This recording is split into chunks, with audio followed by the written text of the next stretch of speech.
काल आपण चर्चा करत असलेल्या आपल्या विषयाला काल थोडासा टेक्निकली प्रॉब्लेम येत होता आणि सारखं सारखं आपला नेटवर्कच्यामुळे आपल्याला प्रॉब्लेम होत होता. त्यामुळे आपण आज असं ठरवलं की पुन्हा एकदा आपल्या सगळ्या लोकांची चर्चा करावी आणि त्यामुळे कालचा जो मुद्दा आपला राहिला होता अर्धवट, ज्याच्यामध्ये आपण सगळ्यांनी ठरवलं होतं की पुन्हा एकदा चारकोप गोराई या पिण्याच्या पाण्याच्या विषयी आपण सगळ्यांनी मिळून चर्चा करावी. आपण नेहमी कमेंटमध्ये लिहित असता की अनेक विषय माझ्यापर्यंत पोचतात.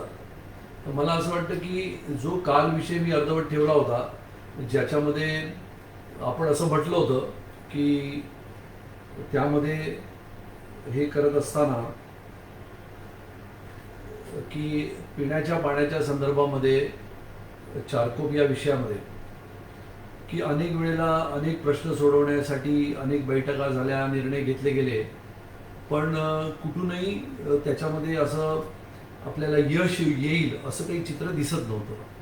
जसं काल तुम्हाला मी म्हटलं की साधारणपणे चारकोप आणि गोराईच्या या परिसरामध्ये 4-4.5 कोटी लिटरचं पाणी येतं आणि मग 4-4.5 कोटी लिटरचं पाणी आल्यानंतर पिण्याच्या पाण्यासाठीच्या ज्या लाईन्स आहेत त्या लाईन्स साधारणपणाने अनेक वर्षापासून तिथे टाकलेल्या आहेत. म्हणजे त्याला 1985ला पहिल्यांदा लेआउट झाला, 1992ला लोक त्यामध्ये राहायला आले आणि मग 1992 पासून ते आजतागायत तिथे साधारणतः 30-35 वर्ष त्याच जुन्या लाईन वापरल्या जातात.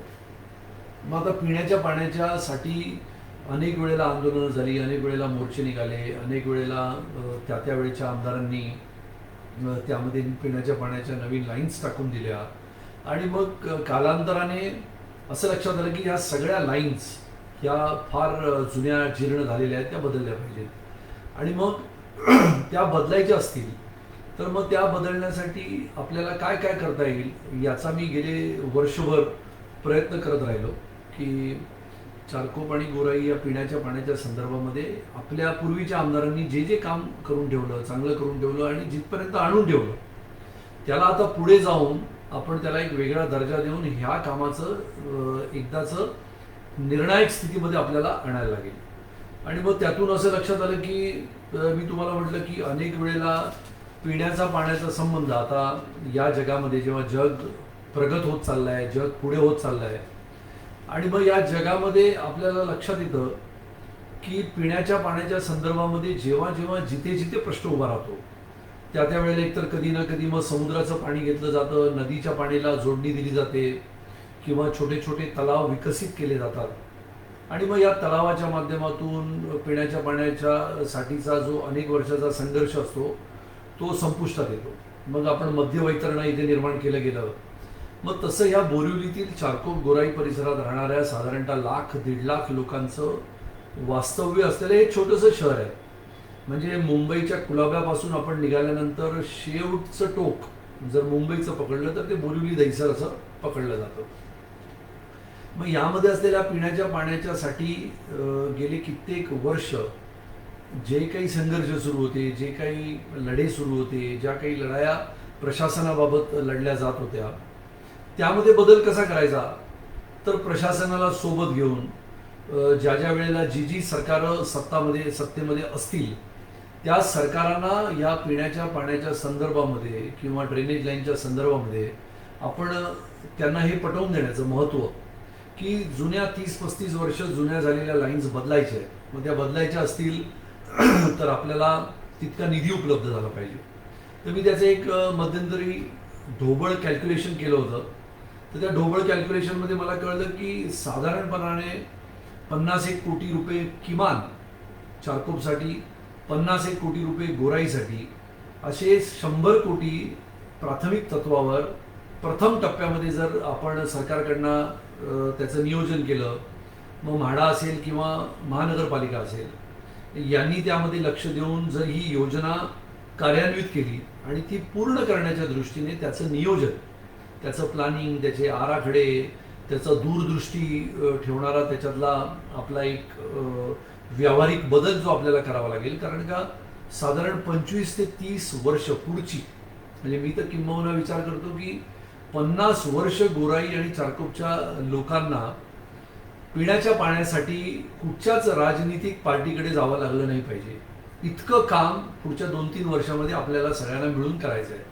कारण काय होतं की पिण्याच्या पाण्यासाठी जर आपण अनेक वर्षाची योजना कार्यान्वित करून पुढच्या 50 वर्षाचा विचार केला, तर 50 वर्षाचा विचार करताना काय काय गोष्टी येतील त्या मी आज तुमच्या समोर मांडणार आहे.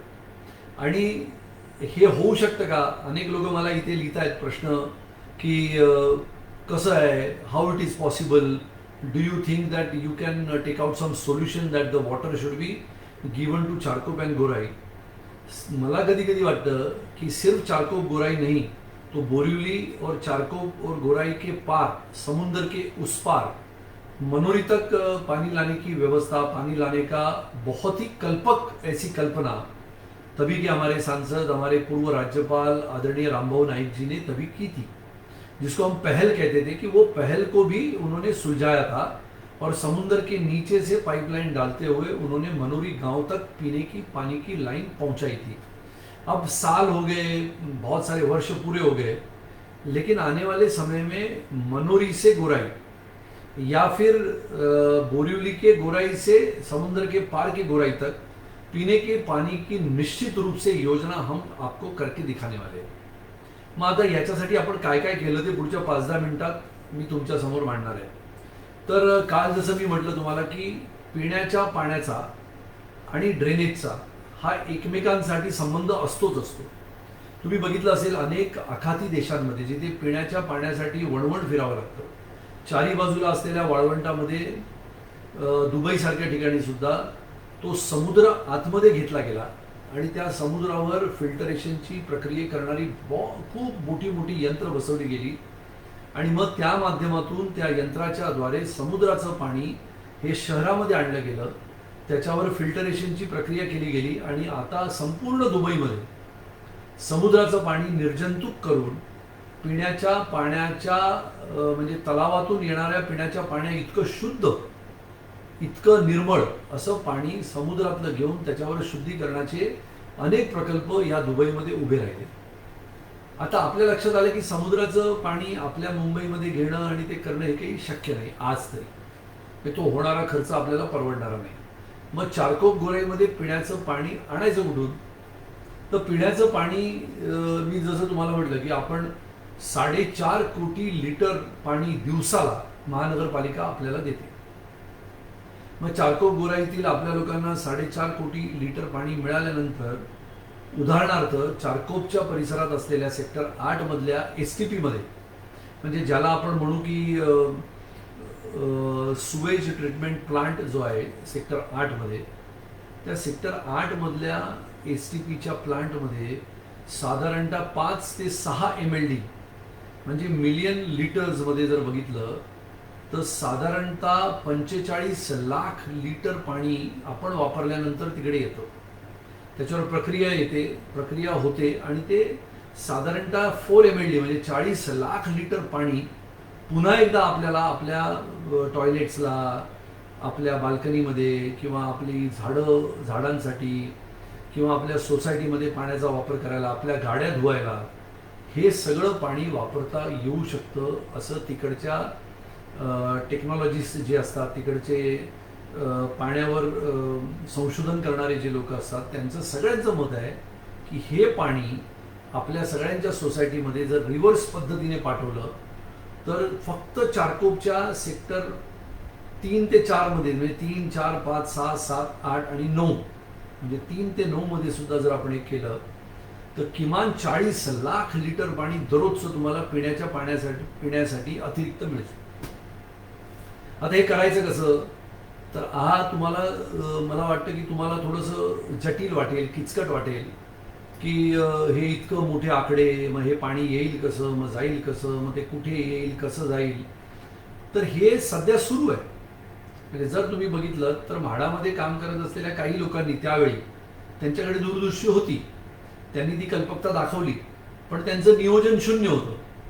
तो ढिलाईचा कारभार झाल्यामुळे हे नियोजन कोलमडलं आणि इतक्या चांगल्या पद्धतीने बनवलेला हा STPचा प्रकल्प ज्याच्यामध्ये 40 लाख लिटर पाणी येत आहे ते तसंच्या तसं प्रक्रिया करून शुद्ध करून आपल्या टॉयलेट्सला जायला पाहिजे. ते न जाता ते पुन्हा एकदा त्या नाल्यामध्ये सोडलं जातं आणि नाल्यातून ते वाहत वाहत सेक्टर 8च्या मागे जाऊन त्याचं डबकं तयार झालंय. आता प्रश्न कशी तयार झाले बघा, म्हणजे ज्या उत्तराला आपण सगळ्यांनी समाधान झालं असतं त्या उत्तरातूनच प्रश्न तयार झाला. आणि मग तो प्रश्न असा तयार झाला की सेक्टर 8च्या तिथे असलेल्या संघर्ष मैदानाच्या आतमध्ये बाजूला असलेल्या तळ्यामध्ये आणि त्या तळ्याच्या बाजूला असलेल्या ह्या नाल्यामध्ये असंख्य प्रकारचे साप राहायला लागले.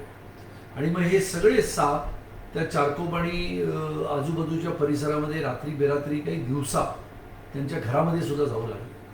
कारण का आपण जे पाणी त्यामधून सोडलं त्या नाल्यामध्ये ते पाणी आपण उपयोगी आणू शकलो नाही. आता आपण काय करतो आहोत, तर हा झाला इतिहास, हे सध्या सुरू आहे. आपण काय करतो आहोत, तर आपण हे सगळं पाणी जे तिथे जात आहे ते सगळं आपण एका कॅचमेंट टँकमध्ये घेण्याचा प्रयत्न आहे.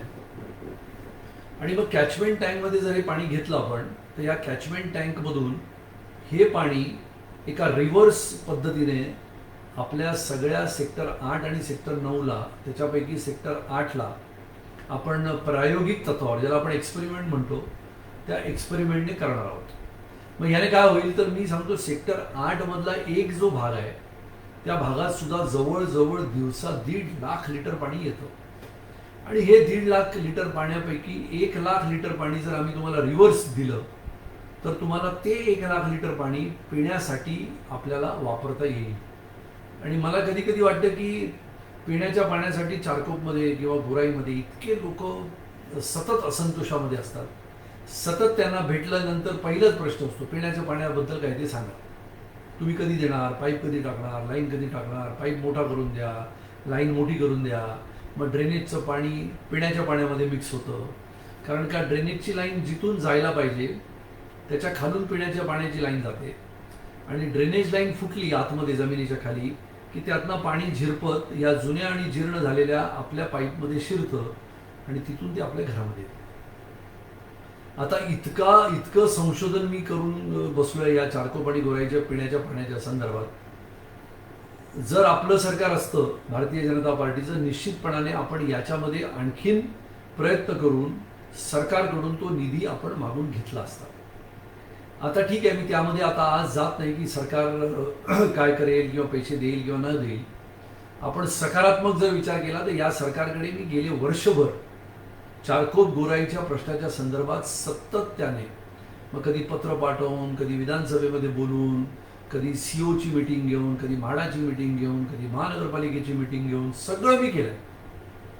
मग आता काय पाहिजे आपल्याला, तर आता महानगरपालिकेने, कारण का पाणी पोचवण्याची जबाबदारी महानगरपालिकेची आणि पिण्याच्या पाण्याच्या संदर्भातली ज्या पिण्याच्या लाईन्स टाकलेल्या आहेत त्या सुरुवातीला म्हाडाने टाकल्या.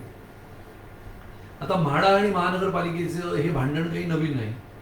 म्हाडा महानगरपालिकेकडे बोट दाखवते, महानगरपालिका म्हाडाकडे बोट दाखवते. म्हणून यातून मी काय शोधून काढलं, तर आपण रिव्हर्स पाईपलाईन पहिल्यांदा सुरू करण्याचा प्रयत्न करू. आणि रिव्हर्स पाईपलाईनमधून समजा आपण सेक्टर 8 मधल्या एका भागाला जर रिव्हर्स पाईपलाईनने टॉयलेटसाठी, सोसायटी धुण्यासाठी, म्हणजे लाद्या धुण्यासाठी किंवा गाड्या धुण्यासाठी जर हे पाणी पोचवलं तर तुमचं पिण्याचं पाणी जे तुम्ही टॉयलेट्सला वापरता, जे गाड्या धुवायला वापरता, जे झाडांना घालता, बगीचाला वापरता, ते सगळं थांबवायला लागेल. आता हे करत असताना आपल्याला काही गोष्टींवर निर्बंध आणावे लागतील की मी पाण्याचा चुकीचा वापर करणार नाही, मी अतिरिक्त पाणी स्टोरेज करणार नाही, मी माझ्याकडे येत असलेलं पाणीपट्टीचं बिल वेळच्या वेळी भरेन. याच्यात सुद्धा एक गोष्ट अशी आहे की पिण्याच्या पाण्याची बिलं जी येतात चारकोप आणि गोराईमधल्या लोकांना, ही काही लोकांना 3 पट येतात. ही 3 पट काय येतात त्याचा पण मी शोध घेतल्यानंतर मला कळलं की त्यामध्ये अनेक वर्षापासून म्हाडाच्या गृहनिर्माण संस्थांना ओसीच मिळालेलं नाही. आता ओसी का नाही मिळालंय, तर ओसी मिळालं नाही म्हणून त्यांना पिण्याच्या पाण्याचे जे दर आकारले जातात ते तिप्पट आहेत. आता चारकोप गोराईमध्ये राहणारा जास्तीत जास्त लोकसंख्या असलेला वर्ग म्हणजे मराठी माणूस. आणि मग या मराठी माणसाला आपलं स्वतःचं घर असावं, मग ते अल्प काय म्हणतात त्याला, LIG, MIG आणि HIG अशा अशा सोसायट्या करून हे भूखंड त्यांना दिले गेले. आणि मग भूखंड दिले गेल्यानंतर त्यांनी आपापली घरं बांधली. मग त्या सोसायट्या झाल्या, क्लस्टरच्या सोसायट्या झाल्या. पण म्हाडाने त्यांना साधारणतः अनेक सोसायट्या अशा आहेत की 2015पर्यंत झाल्या आहेत, 2015च्या आधीच्या आहेत. माझ्यासमोर काही कागदपत्र अशी आहेत की त्यामध्ये लोकांनी 2005ला सोसायटी बनवली आणि त्याच्या स्टॅम्प ड्युट्या भरल्या, पण आतापर्यंत त्यांना OC मिळालेली नाही. आता OC मिळालेली नाही याचा अर्थ असा आहे की त्यांना पिण्याच्या पाण्यासाठी तिप्पट दर आकारले जात आहेत. मग याच्यात बदल कसा करता येईल? तर निश्चितपणाने आपल्याला याच्यात बदल करताना आपल्याला यांना OC मिळवून द्यावी लागेल. आणि हे OC मिळवून देण्यासाठी गेल्या 8-10 महिन्यापासून मी सतत प्रयत्न करतोय. माझ्या अनेक वेळेला CEOंसोबत मिटिंग झाल्या. पूर्वीचे CEO जे राधाकृष्णन जी होते त्यांच्याबरोबर झाली, आता नवीन आलेले श्री मस्से म्हणून आहेत त्यांच्याबरोबर झाल्या. सगळ्या म्हाडाच्या अधिकाऱ्यांबरोबर मिटिंग झाल्या. आणि ह्याच्यात त्यांना आम्ही सांगितलं, पुरावे दिले की साधारणपणाने तुम्ही 1.5 FSI ज्या सोसायट्यांना दिला आहे, तुमच्या कागदपत्रावर आहे, तुमच्या रजिस्टर्ड प्लॅनवर आहे, तुमच्या ॲग्रीमेंटवर आहे, तुम्ही लीज ॲग्रीमेंट केलं त्याच्यामध्ये आहे, Maharashtra housing and area development ऑथॉरिटीच्या वर्ल्ड बँक प्रोजेक्टच्या 34व्या पानावर ते लिहिलेलं आहे. अनेक असे विषय आहेत छोटे छोटे छोटे छोटे. तर या सगळ्या विषयांमध्ये म्हणजे कधी कधी हे बघितल्यानंतर लक्षात येतं की 2005मध्ये सोसायटी झाली आणि म्हणजे साधारणतः 2002मध्ये बांधायला घेतली असेल, 3मध्ये घेतली असेल आणि 2005मध्ये बांधून झाली तरी सुद्धा 2020पर्यंत त्यांना OC नाही. त्यामुळे मला तुमच्या या संवादाच्या मार्फत सांगावंसं वाटतं की आपण पहिल्यांदी या सगळ्या सोसायटींना OC निश्चितपणाने मिळवून देणार आहोत, ज्यांना 1.5 FSI आपल्या ॲग्रीमेंटमध्ये लावला आहे. आणि त्यांना असं सांगितलं गेलं की तुम्हाला तर खरं FSI आम्ही 0.85 दिला होता, वरचा जो तुमचा वाढला आहे FSI म्हणजे 0.65 जो FSI वाढला आहे त्याची तुम्ही बिलं भरा. आणि म्हणून त्यांना बिलं पाठवली गेली, कोणाला 20 लाख, कोणाला 30 लाख, कोणाला 40 लाख. तर त्यामुळे म्हाडाच्या बैठकीमध्ये मी स्पष्टपणाने सांगितलं आहे की ज्याच्यामध्ये 1.5चा उल्लेख आहे, ज्याच्या प्लॅनवर 1.5 क्षेत्रफळ असं लिहिलेलं आहे, ज्याच्या ॲग्रीमेंटमध्ये 1.5 असं म्हाडानेच लिहून दिलेलं आहे, तर त्यांना आता कोणतीही पळवाट नाही की मागे जाऊन पुन्हा एकदा या 0.65चे पैसे भरा असं म्हणण्याचा अधिकार म्हाडाला राहिलेला नाही. आणि म्हणून म्हाडाने केलेली ही चूक हे सुधारण्याचं काम म्हाडाचंच आहे. आणि त्यामुळे या जनतेला गेले कित्येक वर्षापासून तिप्पट पाणी कर भरला जातोय. आता हे खरं म्हणजे मोहम्मदी तुघलकाचा जसा कारभार होता तसं तुघलकाचं कारभार करणारं हे म्हाड आहे. आता ह्या म्हाडाला म्हणजे मी जर म्हाडावर बोलत राहिलो तर 2 तास कमी पडतील अशा पद्धतीचा ह्या म्हाडाचा कारभार मी बोरिवलीत आल्यापासून गेले वर्षभर बघतोय. बरं, म्हाडाचा कारभार हा काही नवीन नाही. वरळी BDD चाळीचा विकास असेल, मग डिलायल रोडचा विकास असेल, म्हाडाच्या माध्यमातून जे जे विकास केले गेले ते संपूर्णपणाने त्रुटीबद्ध, म्हणजे ज्याला आपण म्हणतो ना कधी कधी योजनाबद्ध, तसं त्रुटीबद्ध कारभार कसा करायचा तर तो म्हाडाच्या अधिकाऱ्यांकडून शिकलं पाहिजे. त्यामुळे म्हाडाच्या या ॲग्रीमेंटच्या मागे दडलाय काय तर पिण्याचं पाणी. आणि त्यामुळे या ॲग्रीमेंटच्या बाबतीतला निश्चितपणाने नवीन निर्णय त्यांना घ्यावा लागेल. लोकांना याच्यामधून दिलासा द्यावा लागेल. ज्या ज्या लोकांनी 1.5 क्षेत्रफळाच्या आधारावर घरं बांधली आहेत त्याच्यामध्ये कोणतीही करवाढ, कोणतीही दरवाढ, कोणतेही नवीन भाडं किंवा कोणतीही नवीन शुल्क ह्या भाडेकरूंनी न द्यावं याच्यासाठी सुद्धा मी प्रयत्न करणार आहे. आणि आपण भरलेली तिप्पट पाण्याची बिलं ही येणाऱ्या कालावधीमध्ये सुद्धा निश्चितपणाने कमी करण्यासाठी आपण प्रयत्न करून ती OC तुमच्या हातामध्ये पडेल असा प्रयत्न माझा सुरू आहे. आता मी तुम्हाला म्हटलं की पिण्याच्या पाण्याच्या बाबतीत हे गहन प्रश्न, एकमेकांमध्ये मिसळलेले प्रश्न आहेत. कधी सांडपाण्याचा प्रश्न असतो, दूषित पाणी पुरवठा असतो, सांडपाण्याच्या लाईन्स या त्याला टच झालेल्या असतात. गोराई 1मध्ये तर आम्ही अक्षरशः RCC केलेला रोड म्हणजे सिमेंट कॉन्क्रीट केलेला रोड हा किमान 15 फूट उघडला खाली आणि जाऊन त्याच्यातनं त्या लाईन्स चेक केल्या, दूषित पाणी पुरवठा कसा जातो हे बघितलं आणि मग त्याच्यानंतर लक्षात आलं की अनेक ठिकाणी कॉन्ट्रॅक्टर्स काम करतात तेव्हा त्या पिण्याच्या पाण्याच्या लाईन्स दाबल्या जातात आणि तिथून जो प्रेशर यायला पाहिजे तो प्रेशर येत नाही. त्यामुळे आता पिण्याच्या पाण्याच्या संदर्भामध्ये अनेक वर्ष जो आपला संघर्ष सुरू आहे त्याला निश्चितपणाने यश देण्याचा प्रयत्न आपण करू. आता मी म्हटलं की गोराईमध्ये म्हणजे इकडच्या गोराईमध्ये एक उदंचन केंद्र आहे. त्या उदंचन केंद्राला काय आहे तर फक्त सगळं गोराईचं ड्रेनेजचं पाणी तिकडे येतं आणि ते पाणी आल्यानंतर त्याच्या मधून ते परत त्याच्यातनं सगळा कचरा साफ केला जातो आणि ते मालाड मार्गे समुद्रामध्ये सोडलं जातं. आता त्या गोराईच्या उदंचन केंद्राच्या जागेला मी वारंवार भेट दिली, माहिती घेतली. साधारणतः 2-2.5 कोटी लिटरचं पाणी गोराई परिसरात जातं आणि मग ते गोराई परिसरातल्या लोकांनी वापरल्यानंतर आंघोळीला, टॉयलेटला, जेवणाला, घर धुवायला, भांडी घासायला ते सगळं पाणी परत ड्रेनेजच्या मार्फत पुन्हा एकदा त्या उदंचन केंद्रामध्ये येतं. आता मी सरकारला आणि म्हाडाला आणि महानगरपालिकेला असा प्रस्ताव दिला आहे की जर आपण याच्यामध्ये बदल करायचा असेल तर इथे एक उदंचन केंद्राच्या बाजूला एक आपण नवीन STP प्रकल्प केला पाहिजे आणि तो जर STP प्रकल्प आपण केला तर जसं आपण चारकोपला रिव्हर्स पाईपलाईन देणार आहोत तशी रिव्हर्स पाईपलाईन जर आपण दिली तर गोराईमध्ये सुद्धा साधारणपणाने 30-40 लाख लिटर पाणी दिवसाला अतिरिक्त आपल्याला मिळेल. आता तुम्ही विचार करा, हे जे मी तुम्हाला सांगतोय हे कदाचित तुम्हाला पटणार नाही, पण त्याच गोराई उदंचन केंद्राच्या थोडं पुढे गेलो आपण म्हणजे चिकूवाडीच्या दिशेने तर तिथे म्हाडाने बांधलेली एक वसाहत आहे ज्याला पॅराडाईज म्हणतात. आता याच्यामध्ये HIG, LIG आणि MIG असं साधारणतः 3-3.5 हजार लोक राहतात. तर जी कल्पना मी तुमच्या समोर मांडतोय ना त्या कल्पनेला 7 वर्षापूर्वी म्हाडाच्या एका इंजिनियरने या बिल्डिंगमध्ये सर्व सिस्टीम बसवली, सर्व अत्याधुनिक उपकरणं बसवली आणि हे बसवल्यानंतर 7 वर्ष त्या STP मधून एक थेंब सुद्धा पाणी त्यामधून फिल्टर होऊन लोकांना गेलं नाही.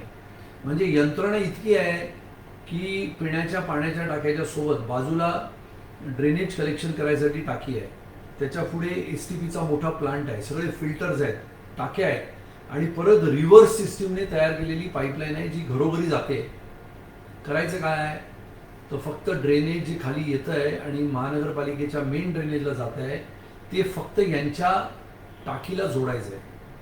टाकीला जोडल्यानंतर ते ऑटोमॅटिक तत्वाने जाणार आहे त्या फिल्टरेशन प्लांटमध्ये, फिल्टर होणार आहे पाणी, त्याचं pH आपल्याला चेक करायचं आहे. ते चेक केल्यानंतर ऑटोमॅटिक ते पाणी या 3,500 लोकांच्या घराच्या टॉयलेटमध्ये जाणार आहे आणि ते पण फुकट, मुफ्त. आता आपण बघतो ना, या आपल्याला जर मुफ्त मिळत असेल तर आपण त्याच्यासाठी पैसे का मोजावेत. पण या सोसायटीची मी माहिती जेव्हा घेतली, मी स्वतः गेलो तर या सोसायटीच्या लोकांनी सांगितलं आम्ही दरमहा 3 लाख रुपयाचे टँकर मागवतो टॉयलेट्सला पाणी द्यायला. म्हणजे वर्षाकाठी 36 लाख रुपये मध्यमवर्गीय समाज हे पैसे टॉयलेटला पाणी वापरण्यासाठी खर्च करतो. म्हणजे हे थांबलं असतं तर त्या लोकांना त्यांचे 36 लाख रुपये वर्षभराचे वाचले असते. असं गेलं 7 वर्ष सुरू आहे.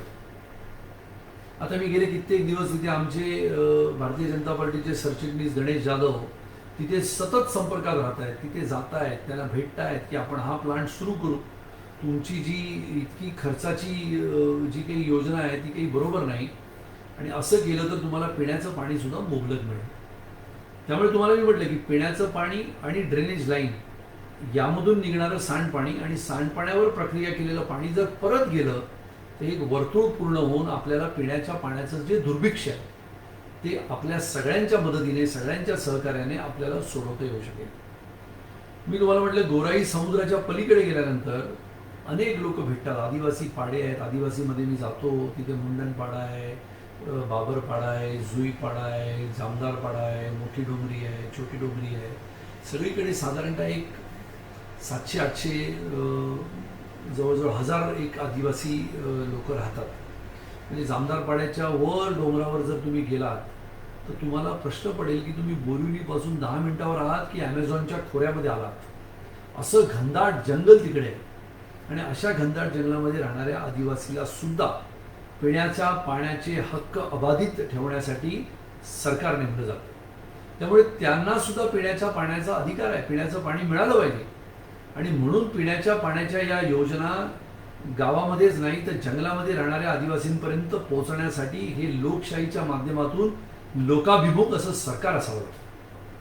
आणि मग इथेच तर खरी गडबड आहे. मी जेव्हा त्या आदिवासींपर्यंत पोहोचलो, त्यांच्या घरापर्यंत पोहोचलो, तुम्हाला आश्चर्य वाटेल अशी त्यांची घरं आहेत. म्हणजे अक्षरशः बांबूने आणि शेणाने आणि मातीने लिंपलेली घरं आहेत. त्याला जरी हात लावलात ना तरी ते बांबू पडतात. एका वृद्ध 88 वर्ष आजीचं घर आता मी बनवून देतोय आणि ते घर बनवून देत असतानाचा जो आनंद मी तिच्या चेहऱ्यावर त्या वृद्धेच्या बघितला, त्या वृद्ध महिलेच्या चेहऱ्यावर बघितला की इतक्या वर्षांनंतर आपलं घर कोणतरी बनवून देतंय या जंगलामध्ये येऊन. तर या जंगलामध्ये येण्याचं कारण काय? मतं घ्यायची आहेत का? सरकार आणायचं आहे का आता लगेच? किंवा निवडणुका आहेत का? पण असं नाही. आपल्याला निवडून दिल्यानंतर ज्या लोकांसाठी काम करायचं आहे त्यामध्ये शहरी भागातले आले, गावातले आले, जंगलातले आले, कुपोषित आले, उपोषित आले, दुर्लक्षित आले, प्रत्येक प्रकारच्या लोकांपर्यंत आपण पोचलो पाहिजे. आणि मग असं मग शेतमजूर असेल, शेतकरी असेल, आदिवासी असतील, दलित असतील, पीडित असतील, शोषित असतील, वंचित असतील, अशा प्रत्येकापर्यंत आपण पोचलं पाहिजे. आणि म्हणून मी जो हा दौरा सुरू केला मनोरी आणि गोराईचा, साधारण ते दर 10 दिवसात मी एक वेळा तिकडे जातो, फिरतो, लोकांमध्ये भेटतो, लोकांना विचारतो तुमच्या पिण्याच्या पाण्याच्या प्रश्नाबद्दल काय, सांडपाण्याबद्दल काय, पोलीस स्टेशनला भेटी देतो, पोलीस कसे काम करतात. गोराई जरी आपल्याला वाटलं समुद्राच्या पलीकडे आहे तरी पोलीस त्या गोराईच्या संपूर्ण हद्दीमध्ये कसं काम करतात, जंगलात कसे जातात, जंगलापासून समुद्रावरची हद्द त्यांची आहे त्याच्यात कशी गस्त घालतात. अशा सगळ्या प्रश्नांना न्याय देण्यासाठी जी जनतेने जबाबदारी दिली आहे ती 100% आपण ती पूर्ण करण्याचा प्रयत्न करतो. म्हणजे जिद्दीने, चिकाटीने, संयमाने. आपल्याला माहिती आहे एखाद्या गोष्टीचा आपण ध्यास घेतला तर ती सुटते निश्चित, काही वेळेला वेळ लागतो. तर त्यामुळे या गोराईचा आणखी एक मोठा प्रश्न मी सोडवला. कसा सोडवला? तर एकदा या गोराईकडून त्या बीचवर जात असताना एक पिवळ्या रंगाचा टँकर दिसला. त्या पिवळ्या रंगाच्या टँकरमध्ये आम्ही थांबून त्याला विचारलं तर काय आहे? तो म्हणाला हा सक्शन टँकर आहे. आणि सक्शन टँकर काय करतो? तो गोराई आणि मनोरीमध्ये साधारणतः माझ्या अंदाजाने एक 10-15 हजार लोकांची वस्ती आहे. आणि तुम्हाला आश्चर्य वाटेल की गोराई आणि मनोरी या परिसरामध्ये फक्त मनोरीला पाणी येतं, गोराईला पिण्याच्या पाण्याच्या लाईन्स अजून पोचलेल्या नाहीत. आणि त्यामुळे गोराई आणि मनोरी मध्ये बांधलेल्या प्रत्येक घराला कुठेही सुवेज सिस्टीम नाही, कुठेही ज्याला आपण म्हणतो की मलनिस्सारण वाहिन्या नाहीत. प्रत्येकाने आपापलं असं छोटंसं STP म्हणजे ज्याला आपण म्हणू की एक सेप्टिक टँक तयार केलेला आहे. आणि हे सेप्टिक टँक दर आठवड्याला, दर 15 दिवसाला महानगरपालिकेची एक गाडी येते, साफ करते, सक्शन करते आणि घेऊन जाते. तर कुठे जाते? तर एक दिवस माझ्या ह्या दौऱ्यामध्ये मी असताना मला ही गाडी दिसली, हिचा पाठलाग केला. पाठलाग केल्यानंतर तिथे गेल्यावर कळलं की एका नाल्यामध्ये ह्या महानगरपालिकेने दिलेले हे जे कॉन्ट्रॅक्ट आहे ज्या माणसाला, त्या माणसाला हे उदंचन केंद्रापर्यंत खरं घेऊन जायचं आहे, मग मीरा भाईंदरच्या असेल किंवा बोरिवलीच्या असेल. पण शॉर्टकट करत असताना या माणसाने हे सगळे टँकर जे STP साफ करून आले होते, सेप्टिक टँक, ते सगळे त्या नाल्यामध्ये ओतले. आणि ती सगळी घाण त्या नाल्यामधून वाहत जाऊन समुद्राच्या निर्भळ अशा पाण्यामध्ये गेली. मी त्याला म्हटले किती वर्ष करतोय? तर म्हणाला काय करणार, इकडे उदंचन केंद्रच नाही आहे. आणि मग गेले 7 महिने 2019 पासून चाललेल्या आमच्या खासदार असलेल्या गोपाल शेट्टीजींच्या प्रयत्नांना मी थोडीशी आणखीन बळ दिलं, शक्ती दिलं. आणि मग गेले 7, 8, 9 महिने कंटिन्युअस सातत्याने त्याच्या मागे लागून महानगरपालिकेच्या, म्हाडाच्या, मग P नॉर्थच्या आणि आपल्या R सेंट्रलच्या मागे लागून एक उदंचन केंद्र बांधायचं ह्या सगळा जो मलबा आहे हा सगळा समुद्रात सोडला जातो आणि समुद्रात तुमच्या आमच्यासारखे लोक जाऊन समुद्राचा मनमुराद आनंद लुटताना त्याच पाण्यात जातात ज्या पाण्यामध्ये ही सगळी घाण टाकली आहे. आणि मग आता तुम्हाला आश्चर्य वाटेल, 2 दिवसापूर्वी महानगरपालिकेचं पत्र मला मिळालं ज्याच्यामध्ये पहिलं म्हणजे देश स्वतंत्र झाल्यानंतरचं पहिलं उदंचन केंद्र गोराई आणि मनोरीच्या नागरिकांसाठी गोराई गावामध्ये बांधायचं ठरलं. म्हणजे आता ते कुठे बांधावं, कसं बांधावं याचे आराखडे तयार होतील. त्यामुळे तिकडचा जो ड्रेनेजचा समस्या आहे ती सुटली. तुम्हाला कळेल, तुम्हाला वाटेल की याच्यामध्ये पिण्याच्या पाण्याचा संबंध काय. आता ड्रेनेजची समस्या जर सुटली तर पिण्याच्या पाण्याचा अतिरिक्त वापर जो होतो तो कमी होऊन याच्यातनं तयार झालेलं पाणी तुमच्याकडे दिलं जाईल. आणि त्यामुळे गोराईचा हा जसा प्रश्न आपण सोडवला तसंच गोराईच्या आजूबाजूच्या परिसरात असलेल्या गावांमध्ये पिण्याच्या पाण्याचा प्रश्न सुद्धा आपण आता सोडवणार आहोत. आणि मग हे सोडवत असताना आता गोराई कशी बदलेल, चारकोप कसं बदलेल याचे आराखडे सुद्धा आम्ही आता बांधायला सुरुवात केली. त्याच्या निर्णायक टप्प्यामध्ये आता आम्ही येऊन पोहोचलेलो आहोत.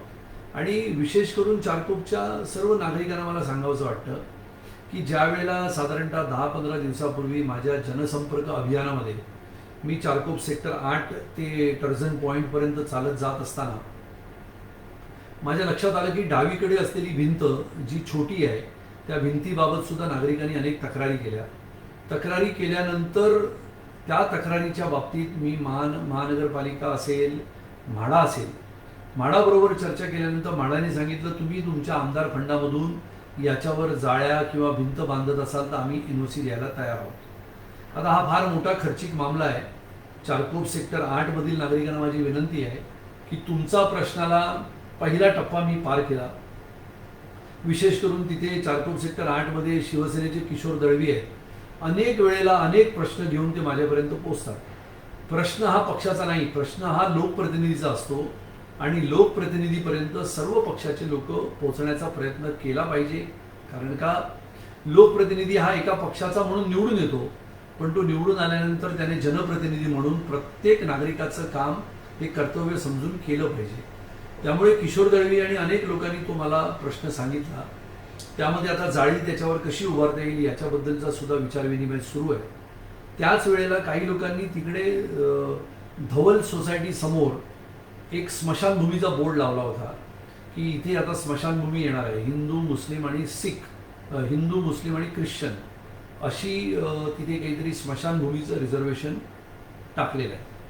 तर अशा रिझर्वेशन टाकण्याच्या प्रक्रियेला आम्ही वनविभागामध्ये पत्र लिहिलं. वनविभागाकडून ते पत्र वनविभागाच्या अधिकाऱ्यांनी फॉरेस्ट सेक्रेटरींकडे पाठवलं. म्हाडाच्या लोकांना आम्ही विचारलं या जमिनीवर अशा पद्धतीचं रिझर्वेशन आपण का टाकलं. त्यामुळे हे सगळे तुमचे 2 प्रश्न सुद्धा मी लावून ठेवले. प्रत्येक सोसायटीतील लोकांना आमदारांनी भेटावं अशी त्यांची इच्छा असणं स्वाभाविक आहे. पण बोरिवलीमध्ये साधारणतः 2-2.5 हजार सोसायटी आणि प्रत्येक सोसायटीमध्ये जाणं हे जरी शक्य नसलं तरी आता टेक्नॉलॉजीच्या माध्यमातून आपण साधारणतः दर 15-20 दिवसांनी भेटत असतो. आणि ज्या ज्या वेळेला माझे स्वतःचे हे राऊंड्स बोरिवलीमध्ये सुरू असतात तेव्हा माझा संपर्क प्रत्येकाशी होईल. म्हणजे किमान जी व्यक्ती रस्त्यावर, बिल्डिंगच्या बाहेर, इमारतीच्या आजूबाजूला फिरताना दिसते, भेटते, त्यांच्याकडून प्रश्नाची एक सूची आम्ही बनवून घेतो आणि त्याच्यावर आम्ही सतत काम करत असतो. त्यामुळे चारकोप गोराईच्या परिसरातील प्रश्न जसे आम्ही समजून घेतो त्याच्याबद्दल काम करतो. आणि तसाच एक महत्त्वाचा प्रश्न आहे म्हणजे प्रगतीच्या चौकातून गोराईच्या प्रगती चौकाकडून गोराईच्या स्मशानभूमीकडे गेल्यानंतरचा पुढे जाणारा एक रस्ता बंद आहे. म्हणजे तोच रस्ता चारकोप सेक्टर 9 मधून आपण आल्यानंतर समोर दिसतो बंद आहे. तुम्हाला आश्चर्य वाटेल, 8 दिवसापूर्वी मी तिथे भेट दिली. मागच्या शनिवारी तिथे गेलो होतो. उद्यापासून तिथे तो रस्ता जिथपर्यंत जाऊन तिथे मध्ये एक नाला आहे छोटा, त्या नाल्यापर्यंत दोन्ही बाजूने तो मी उघडायचा ठरवला आहे. त्याला साफसफाई करून, झाडांची छाटणी करून तो रस्ता अतिशय नियोजनबद्ध पद्धतीने आपण त्या नाल्यापर्यंत आणणार आहोत. आणि त्या नाल्यावर मला असं समजलं आहे की तिकडे तर आता सध्या ते दिसत नाही, कारण का तिकडे पूर्ण झाडी आहे आणि तिथे जाता येत नाही. मी जाऊन आलो तरी अर्ध्या वाटेपर्यंत. तिथे आता पुढच्या काही दिवसामध्ये आपल्याला ते स्पष्टपणाने दिसेल की त्या रस्त्यावरून म्हणजे जर चारकोपच्या सेक्टर 9 वरून आपण चालत जरी गेलो तर तुम्हाला गोराईच्या स्मशानभूमीकडून प्रगती चौकापर्यंत जायला अतिशयोक्ती नाही, पण एक 7 मिनिटामध्ये तुम्ही जाऊ शकता. आणि त्या 7 मिनिटासाठी त्या मध्ये असलेल्या नाल्यावर मी निश्चितपणाने तुम्हाला, मला माहिती आहे की तिथे कठीण आहे, काहीतरी मॅनग्रोव्ह असेल, काहीतरी रिझर्वेशन असेल, पण तिथे काही नाही तर आपण किमान लोकांना चालायसाठीचा रस्ता बनवण्यासाठी लाकडी पूल उभारण्याचा निर्णय मी आज घेतला आहे. त्याच्यासाठी लागलं तर आपण हायकोर्टात एक याचिका दाखल करणार आहोत.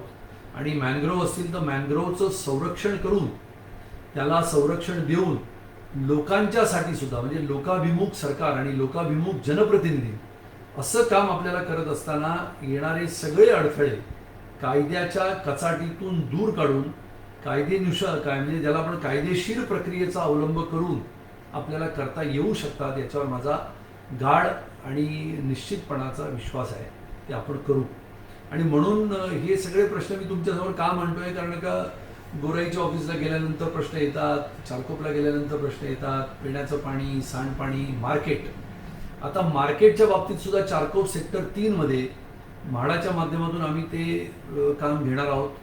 मार्केट तिथे आपण सॅटर्डे संडेला, म्हणजे शनिवार रविवाराला एक आठवडा बाजारची निर्मिती आपण करतो आहोत. आणि त्यामधून लोकांना त्यामध्ये येता येईल.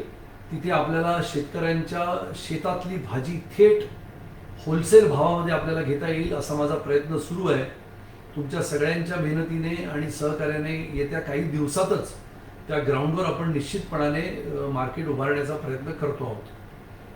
दुसरं त्यामध्ये असं आहे की आज म्हाडाच्या अधिकाऱ्यांना हे माझं म्हणणं पटलं की आगामी कालावधीमध्ये 50 वर्षाचा प्लॅन आपल्याला आज करावा लागेल. आणि तो करत असताना मी का सांगतो, कारण का मी गेल्या 20 वर्षामध्ये अनेक प्रकल्प उभे केले.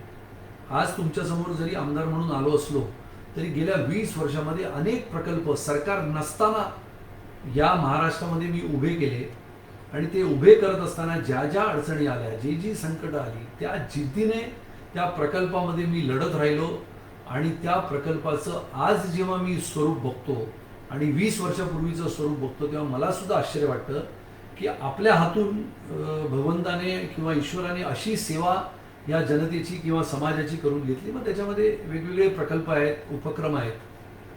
तसंच आपल्याला या चारकोप परिसराचा विकास करत असताना अतिशय कल्पकपणाने, म्हणजे माझं आव्हान या आजच्या फेसबुकच्या माध्यमातून सगळ्या नवीन पिढीला आहे, चारकोप गोराईच नव्हे तर बोरिवलीतील सगळ्या नवीन पिढीला आहे, की जर तुम्हाला आर्किटेक्चरलमध्ये इंटरेस्ट असेल, इकॉलॉजिकल इंटरेस्ट असेल, एन्व्हायरमेंटल इंटरेस्ट असेल, तुम्हाला नवीन कल्पना वापरण्यामध्ये इंटरेस्ट असेल, if you would like to use your intellectuality, your capability, capacity to build something in a very innovative way, तुम्ही कृपा करून मला संपर्क करा. जे आर्किटेक्ट्स आहेत, जे लॉयर्स आहेत, जे इको फ्रेंडली एरियामध्ये काम करतात, जे एन्व्हायरमेंटलिस्ट आहेत, आणि त्या सगळ्यांनी कृपा करून मला संपर्क जर केला तर आपण आपल्या बोरिवलीचा विकास हा 1-2 वर्षाकरता नव्हे, जसं मी आज आहे उद्या असेल की नसेल, पण पुढच्या 50 वर्षाचा विचार करणारे आमदार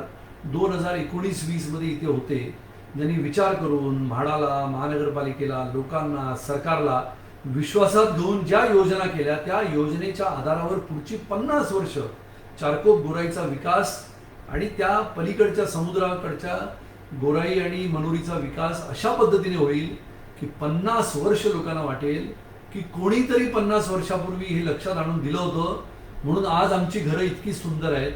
आमचं शहर, जे छोटं शहर ज्याला आपण म्हणतो चारकोप गोराई आणि बोरिवली, हे शहर इतकं सुंदर आहे, स्वच्छ आहे, त्याच्यामध्ये सुरक्षितता आहे, त्याच्यामध्ये नियोजन आहे, त्याच्यामध्ये कल्पकता आहे.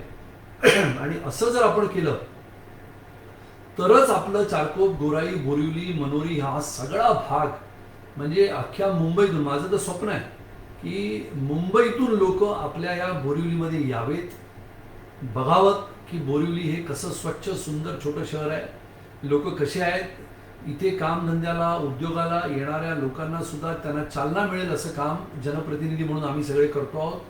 मग जात धर्म भेदभाव लिंग याच्या पुढे जाऊन प्रत्येक समाजाला अभिप्रेत असेल असं काम आपण सगळ्यांनी उभं करायचं आहे.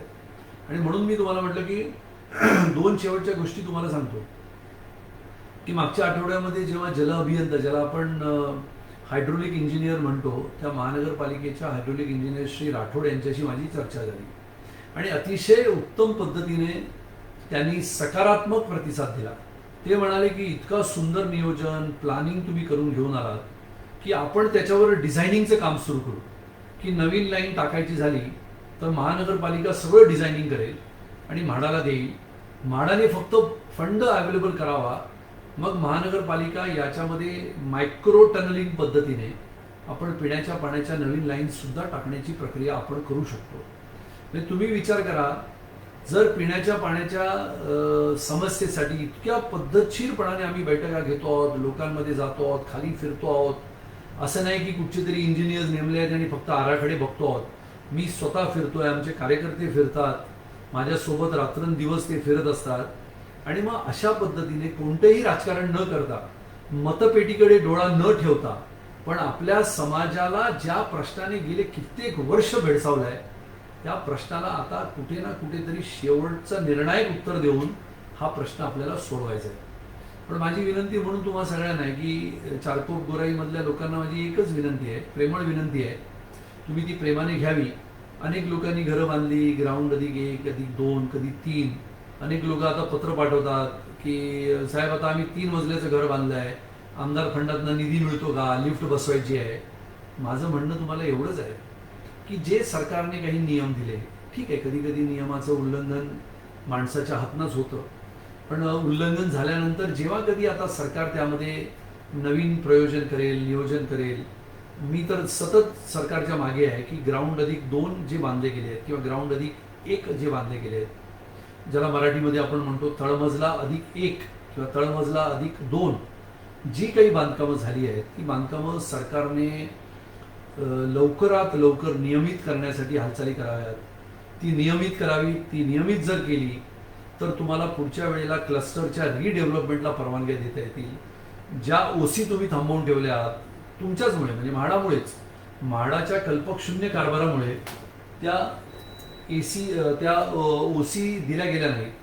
त्या ओसी जर दिल्या गेल्या, तळमजला अधिक 2चा नियम जो काही करायचा आहे तो करून ही दोन्ही प्रकारची बांधकामं नियमित केली, ती नियमित करताना घेत असलेला आकार हा सूत्रबद्ध पद्धतीने, नियोजनबद्ध पद्धतीने, सर्वसामान्य माणसाच्या खिशाला परवडेल असा आकार जर आपण घेतला, म्हणजे जे काही कर आपल्याला घ्यायचा तो घेतला, पिण्याच्या पाण्याच्या लाईनच्या दृष्टीने आपण नवीन मायक्रो टनलिंग पद्धतीने प्लॅनिंग तयार केलं, रस्ते मोठे केले, दोन्ही बाजूला गटारांची स्थिती मोठी झाली, मोठमोठ्या झोन्समध्ये पार्किंगची निर्मिती केली, असं जर केलं तर ऑफिसेस जी आता सध्या क्लस्टर्समध्ये जी ऑफिस बांधायची आहेत, सगळ्यात मोठा प्रश्न आहे. म्हणजे 300-400 सोसायटींना ऑफिस बांधायची परवानगी म्हाडा देते, त्यांचं एक पत्र आहे, पण त्याच्यात त्यांनी काय म्हटलं आहे तर CFOची परवानगी घेणे गरजेचं आहे.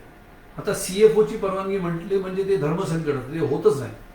कारण का CFO काय म्हणणार, आमचं इंजिन आत गेलं पाहिजे, मग इंजिन गेल्यानंतर तुमच्याकडे हायड्रंट पाहिजे, मग फायर हायड्रंटमध्ये पाण्याची टँक वेगळी असली पाहिजे, म्हणजे आयुष्यात तुम्हाला CFOचं सर्टिफिकेट मिळणार नाही.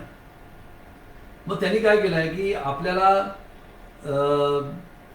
खायला गुलाबजाम पण दिला आहे, पण तो गुलाबजाम असा दिलाय की फ्रीजरमधला थंडगार करून त्याचा आईस्क्रीम करून दिला, म्हणजे तो खाताना गुलाबजाम वाटतच नाही, तोडता पण येत नाही, चावता पण येत नाही, गोड पण लागत नाही. आणि त्यांनी काय केलंय, अशी मेख मारून दिली आपल्याला की तुम्ही CFOचं सर्टिफिकेट आणा आणि तुम्ही दुसरं स्ट्रक्चरल ऑडिटचं सर्टिफिकेट आणा. स्ट्रक्चरल ऑडिटचं सर्टिफिकेट आता आम्ही एक केस करतो आहोत, त्याच्यात ते झालंय. आजच आम्ही म्हाडाचे अधिकारी आणि फायर ब्रिगेडचे अधिकारी अशी आजच आम्ही एक व्हिजिट एका सोसायटीला गोराईमध्ये करण्याकरता पाठवलं होतं. विषय काय तर आपल्या चौकोनामधल्या असलेल्या क्लस्टरमध्ये वरती ऑफिस बांधायचं. ह्या ऑफिसच्या परमिशन्स आपल्याला जर घ्यायच्या असतील तर त्या CFO कडून शेवटची परवानगी घेऊन बांधायचं आहे. अनेक ठिकाणी हे ऑफिसचे प्रकल्प रेंगाळत पडले आहेत, भांडणं झाली आहेत. 33 वर्षेस 1, 32 वर्षे 1, 42 वर्षेस 2, आणि त्यामुळे लोकांनी समंजसपणाने वागण्याची आवश्यकता आहे. त्यामुळे या सगळ्या प्रकरणाला न्याय देण्यासाठी चारकोप गोराईच्या परिसरामध्ये फेरफटका मारत असताना जे प्रश्न अंगावर येतात, जे प्रश्नाचे भंडावून सोडतात, अशा सगळ्या प्रश्नांना न्याय देण्यासाठी माझा प्रयत्न सतत सुरू आहे. म्हणजे वर्षभरामध्ये हे सगळे प्रश्न समजून घेऊन सतत लोकांकडे जाऊन त्यांच्याबरोबर बसून समजवून घेऊन ते आपण करतो आहोत. आणि त्यामुळे मी म्हटलं की पिण्याच्या पाण्याच्या संदर्भामध्ये मी तुम्हाला सगळी माहिती दिली. म्हणजे कुठे कुठे आपण प्रयत्न करतो आहोत. म्हणजे उद्या कोणी येऊन तुम्हाला सांगेल बघा पिण्याचं पाणी आम्ही देतो आहोत, एवढीशी पाईपलाईन टाकायची, बोर्ड लावायचा, होर्डिंग लावायचा, हे आता इतक्या छोट्याशा भूलथापांना नागरिकांनी बळी पडता कामा नये. आपल्याला मोठा विचार करायचा, एक नाही तर पुढच्या 2 पिढ्यांचा विचार करायचा. आपलं छोटं घर मोठं झालं आहे किंवा होणार आहे त्याच्या पद्धतीने येणाऱ्या कालावधीमध्ये पुढच्या 50 वर्षाचं नियोजन आपल्याकडे पाहिजे.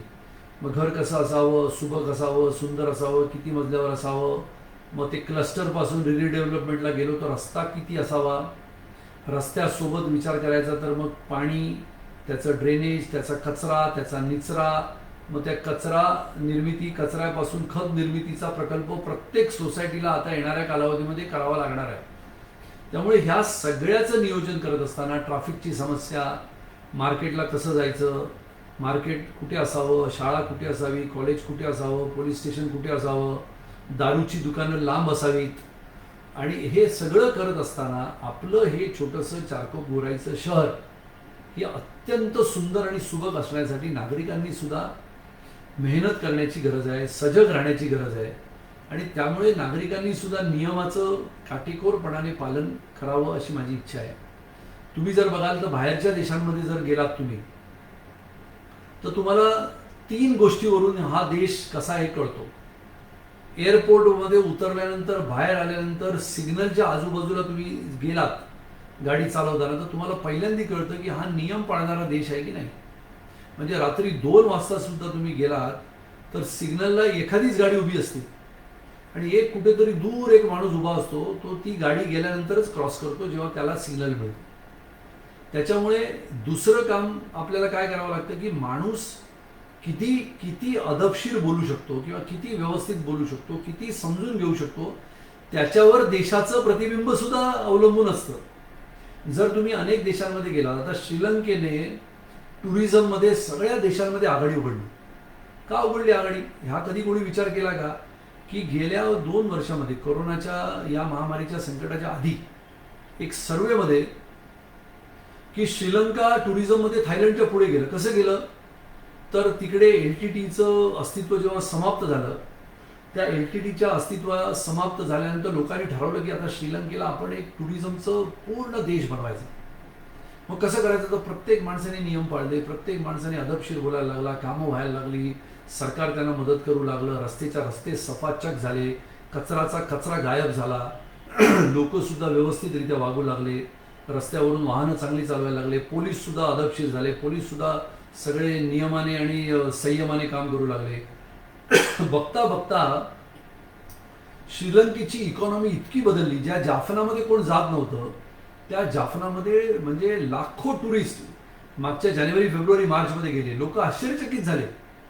मग असं जर आपल्याला चारकोप गोराई, बोरिवली परिसर करायचा असेल तर लोकांनी सुद्धा अनेक गोष्टी आवर्जून करण्यासारख्या आहेत. त्यामुळे मला असं वाटतं की अनेक विषय तुमच्यापर्यंत पोचवायचे आहेत. कोरोनाच्या या कालावधीमध्ये प्रत्येक नागरिकाला किंवा सर्वच लोकांना सर्वच वेळेला भेटता येऊ शकत नाही आणि त्यामुळे अनेक लोक कधी कधी नाराजी व्यक्त करतात, तो काय झालं 6 महिने तुम्ही दिसलाच नाही. मलाच आश्चर्य वाटतं की इतकं मी रात्री, सकाळी, दिवसा, दुपारी फिरल्यानंतर सुद्धा हे महाभाग किंवा महापुरुष मला येऊन म्हणतात की तुम्ही दिसलाच नाहीत. त्यामुळे कधी कधी अशा माणसांची सुद्धा आश्चर्य वाटतं की अशा पद्धतीने काम करून, म्हणजे तुम्हाला एक शेवटचं उदाहरण सांगतो की योगीनगर ते जयराजनगरचा रस्ता सन्माननीय गोपाल शेट्टीजींनी प्रयत्न करून करून करून करून त्याचा पाया रचला. सगळीकडे त्यांनी मोर्चे काढले, फिरले, लोकांपर्यंत गेले, महानगरपालिकेपर्यंत गेले, आवाज उठवला, संघर्ष केला, सगळं केलं. पण तो जो पाया रचला त्याच्यावर आता आम्ही आमच्या सगळ्या कार्यकर्त्यांनी आणि गोपाल शेट्टीजींनी मिळून त्याचा कळसात रूपांतर करून तो रस्ता आम्ही उघडून दिला. जयराजनगर ते योगीनगरचा रस्ता उघडल्यामुळे लोकांना इतक्या पद्धतीने मदत झाली. आता तो रस्ता महानगरपालिका बनवेल. माझं हेच म्हणणं आहे की अनेक वर्ष रेंगाळलेल्या प्रकल्पाला न्याय देण्याच्या भूमिकेमध्ये आमची लोक असतात अनेक आमचे जनप्रतिनिधी अनेक वर्ष काम करत असतात, पण हे करत असताना कधी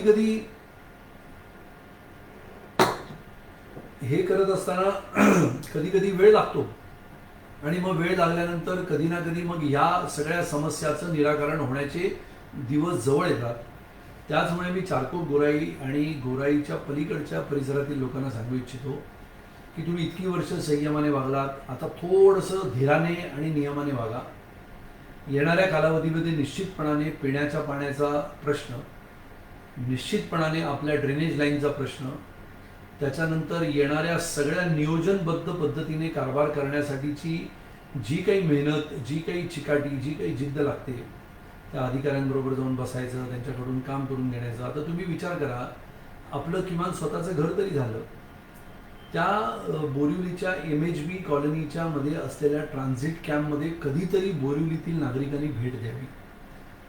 30-35 वर्ष लोक त्या इमारतीत राहत आहेत. कुठून आले लोक? तर गिरगाव, लालबाग, परळ, शिवडी, वरळी इथली बिल्डिंग पडली आणि ते ट्रान्झिटमध्ये म्हाडाने त्यांना आणले आणि ठेवले. आता त्यांचा हक्क नाही का त्यांना घर मिळावं म्हणून? त्यांच्याकडे लक्ष देण्याचं काम आपलं म्हाडाचं नाही का? त्यांच्याकडे लक्ष देण्याचं काम सरकारचं नाही का? सरकार आलं, सरकारी गेली. 35 वर्ष लोक ट्रान्झिट कॅम्पमध्ये खितपत पडले. त्या ट्रान्झिट कॅम्पवर सुद्धा आता निर्णायक भूमिका घेण्याचं काम सन्माननीय आमचे विरोधी पक्षनेते आणि पूर्व मुख्यमंत्री श्री देवेंद्रजी फडणवीस यांच्यासोबत माझं काम सुरू आहे.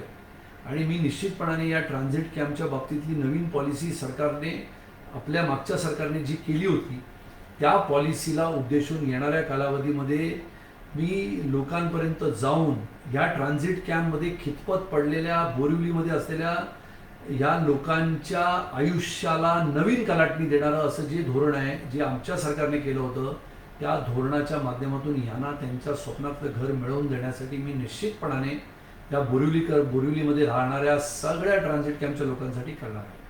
त्यामुळे तुम्हाला पुन्हा एकदा गेले तासभर, म्हणजे आता 5 वाजत आले आहेत, गेला तासभर मी तुम्हाला चारकोप गोराई या सगळ्या बाबतीतलं प्रश्न समजावून सांगितले. म्हणजे चारकोप गोराई, पिण्याचा पाण्याचा प्रश्न, आपला सांडपाण्याचा प्रश्न, रोड, ट्रॅफिक, मार्केट, हॉस्पिटल, आदिवासी भाग, आदिवासींच्या तिकडचे प्रश्न, मनोरीचा प्रश्न. आता तुम्हाला एक आनंदाची बातमी म्हणजे मनोरीमध्ये गावामध्ये असलेला म्हणजे लोकांसाठीचा एक दवाखाना आहे छोटा, आणि तो दवाखाना महानगरपालिका चालवते. म्हणजे रात्री बेरात्री काय जर घडलं त्या मनोरी परिसरामध्ये, साधारणतः 10-15 हजार वस्तीचं मनोरी, तिथे एक छोटासा दवाखाना आहे. आता त्या दवाखान्याला मूर्त स्वरूप द्यायचं, ग्राउंड अधिक 1 बनवायचं. गेले 1-1.5 महिने माझा प्रयत्न सुरू होता. काल मला त्याच्याबद्दलचं महानगरपालिकेकडचं संमतीपत्र मिळालं आणि मी येणाऱ्या 2 दिवसामध्ये त्याचं नवीन, त्या वास्तूचं नूतनीकरण करून तिथे अतिशय अद्ययावत असं आरोग्य सेवा केंद्र पहिल्यांदा इतिहासात आपण तिथे निर्माण करणार आहोत. त्यामुळे अनेक प्रश्न आपण सोडवणार आहोत. पुढच्या आठवड्यामध्ये आपण मनोरी आणि गोराई गावासाठी पहिली ॲम्ब्युलन्स मी माझ्या वतीने भेट देणार आहे. आणि ती ॲम्ब्युलन्स गावागावामध्ये लोकांना तातडीने हॉस्पिटलपर्यंत पोहोचवण्याची सुविधा असावी म्हणून ही पहिली ॲम्ब्युलन्स त्या गावामध्ये आपण देणार आहोत. आणि असे विविध कार्यक्रम आपण करतो आहोत. तुम्हा सगळ्यांना पुन्हा एकदा आपण या संवादाच्या माध्यमातून, या फेसबुक लाईव्हच्या माध्यमातून आपण जोडतो आहोत. अनेक मुद्दे तुम्ही मला पाठवत आहात, तसेच मुद्दे तुम्ही मला पाठवत राहा. जे मुद्दे माझ्याकडून राहून गेले असतील त्या मुद्द्याला पुन्हा एकदा जेव्हा आपण भेटू तेव्हा स्पर्श करू. मी म्हटल्याप्रमाणे संयम आणि नियम या दोन्ही गोष्टीची जर सांगड आपण घातली तर आपण एक आदर्श नागरिक होऊन आपली बोरिवली ही आदर्शवत उभी राहील. समाजकारण आणि राजकारण ह्या दोन्ही गोष्टी बाजूला ठेवून, राजकारणाला समाजकारणाची जोड न देता समाजकारणाला समाजकारण ठेवून, समाजामध्ये असलेले विविध प्रश्न सोडवण्यासाठी तुम्ही जी जबाबदारी माझ्यावर दिली ती 100% मी मन लावून काम करत आहे. त्याच्यामध्ये काही लोकांना प्रश्न असतील तर ते प्रश्न निश्चितपणाने तुम्ही आमच्यापर्यंत पोहोचवा आणि ते प्रश्न आपण सोडवण्यासाठी निश्चित प्रयत्न करू. आणि आपण सगळ्यांनी तासभर हे जे काही ऐकलं हे वास्तविकता आहे, ही काल्पनिकता नसून फक्त कुठेतरी बसून तुम्हाला हे लेक्चर देण्याचं किंवा उद्बोधन करण्याचं माझं काम नाही. मी स्वतः पायाला भिंगरी लावून बोरिवलीमध्ये फिरत असतो. पक्षाने दिलेली जबाबदारी आणि नागरिकांनी ज्या निश्चयाने, ज्या निष्ठेने तुम्ही मला निवडून दिलं, ती मी सर्वस्वीपणाने माझी जबाबदारी स्वीकारून ती पूर्ण करण्यासाठी प्रयत्न करतोय. त्या प्रयत्नाला यश कधी येईल, जर तुम्ही सगळ्यांनी मिळून त्याला हातभार जर लावलात तर त्याला निश्चितपणाने यश येईल. त्यामुळे एक छोटा प्रश्न जो तुम्ही मला काल सांगितला होता गोराईवासियांनी, ज्या 2 महिला, ज्येष्ठ महिला आल्या होत्या आणि त्यांनी म्हटलं होतं की गोराईपासून चारकोपला जायला आता 20-25 रुपये लागतात असं काहीतरी त्या म्हणाल्या. तर जर आम्ही गेलो तर पैसे जास्त लागतात, बस फिरून जाते. त्यामुळे आता आम्ही एक ठरवलंय की सध्या जोपर्यंत कोरोनाचा काळ आहे तोपर्यंत जर कोणतेही ऑब्जेक्शन आलं नाही, तो सोमवारपासून एक आम्ही निःशुल्क बस सेवा फक्त ज्येष्ठ नागरिकांसाठी आपण सुरू करतो आहोत. म्हणजे त्यामध्ये कोणीही पैसे घेणार नाही. फक्त त्या आमच्या ज्येष्ठ महिलांना, ज्येष्ठ नागरिकांना एका ठिकाणाहून दुसऱ्या ठिकाणाकडे पोहोचवण्यासाठी आम्ही निःशुल्क अशी आमच्या कार्यकर्त्यांनी बसची व्यवस्था केली आहे. त्या बसचा मार्ग कसा राहील, छोटी बस 20 सीटरची बस आहे, कुठून कशी जाईल, काय जाईल याचं आमच्या प्रगती चौकात असलेल्या भारतीय जनता पार्टीच्या ऑफिसमध्ये तुम्हाला त्याची माहिती मिळेल. आणि सोमवारपासून आपण ही छोटीशी निःशुल्क बस सेवा सुरू करण्याच्या प्रयत्नात आहोत. कोणतेही अडथळे आले नाही तर ही बस सेवा सोमवारपासून सुरू होईल. पुन्हा एकदा तुम्हा सगळ्यांना मी धन्यवाद देतो. अनेक विषय आहेत, क्लिष्ट विषय आहेत, म्हणजे मी तर म्हणतो किचकट विषय आहेत. मला पूर्वी बोरिवली फार सुंदर वाटते, आजही सुंदर आहे. तिला आणखीन आपण चांगली करू, सुबक करू आणि बोरिवलीचं नाव प्रत्येकाने घ्यावं असं आदर्शवत काम तुम्ही आणि मी मिळून आपण सगळे करू. सर्व पक्षीय लोकांना सुद्धा माझी विनंती आहे की फक्त काहीतरी शोधून, काहीतरी विरोधाला विरोध न करता आपल्या चारकोप, गोराई आणि बोरिवलीचा विकास होण्यासाठी तुमच्या ज्या ज्या सूचना असतील, तुमचा सहकार्य घेऊन आपण अतिशय चांगलं, दृष्ट लागेल असं काम आपण सगळे मिळून उभं करू शकतो असा मला विश्वास आहे. पुन्हा एकदा तुम्हा सगळ्यांना माझं मनपूर्वक धन्यवाद. मी आपल्या सर्वांचे आभार व्यक्त करतो. विशेष करून आमचे कार्यकर्ते जे माझ्यासोबत रात्री बेरात्री विविध ठिकाणी फिरतात. आमच्या पक्षाचे अध्यक्ष अमर मेहता असतील, गणेश जाधव असतील, भरत घाणेकर असतील, रात्री बेरात्री अपरात्री माझ्याबरोबर फिरणारे पूर्व नगरसेवक शिवानंद शेट्टी असतील. आणि ज्या ज्या वेळेला मी या गोराई परिसरात जातो त्या वेळेला गोराईतील अनेक कार्यकर्ते, बाळा पारकर असतील, त्याच्यानंतर चारकोपमधील अनेक कार्यकर्ते आहेत, गणेश जाधव आहेत, गवस आहेत, ठोसर आहेत, असे अनेक कार्यकर्ते आणि 7 नंबरच्या तलावासाठी मेहनत करणारे, अनेक वर्षापासूनचं ते घाण सगळी त्या डबक्याची साफ करणारे श्री संजय सावर्डेकर आहेत. अशा अनेक कार्यकर्त्यांची नावं आहेत. मग प्रवीणभाई शहाचं काम आहे, बीनाबेनचं काम आहे, बिपिन शहाचं काम आहे. अशा अनेक कार्यकर्ते काम करत आहेत, ज्यांची नावं मी जर घेत बसलो तर अनेक तास जातील. तर अशा सगळ्या छोट्या छोट्या कामांकडे लक्ष देऊन ते पूर्णत्वाला कसं जाईल याचा माझा प्रयत्न आहे. पुन्हा एकदा तुम्हा सगळ्यांना मी धन्यवाद देतो. बरोबर 1 तास तुम्ही माझं हे संभाषण ऐकलं त्याबद्दल मी तुम्हा सगळ्यांचा हृदयपूर्वक आभार व्यक्त करतो. जय हिंद, जय महाराष्ट्र, भारत माता की जय.